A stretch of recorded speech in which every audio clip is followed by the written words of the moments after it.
Itu sebab saya tak tengok sangat lah. Drama Melayu ni pun tak tengok lah. Minta maaf lah. Baru nak tampar, bersambung. Oh, aku memang tak tahan tengok drama macam tu. Allah!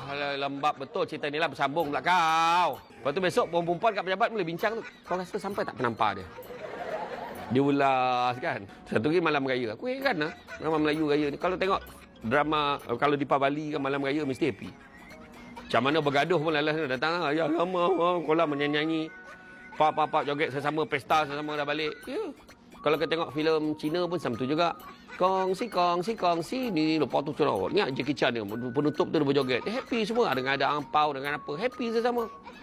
Drama Melayu kau tengok. Tak berdahaka mati. Tu je. Janganlah. Kau tengok tak ponok buruk tu.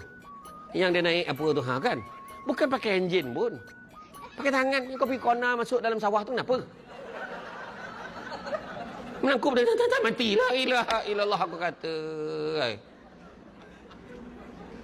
Macam nak?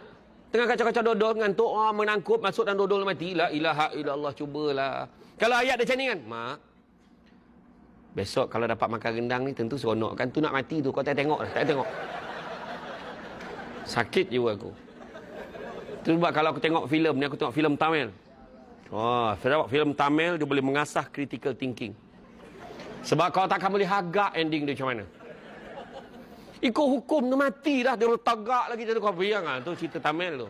Ya.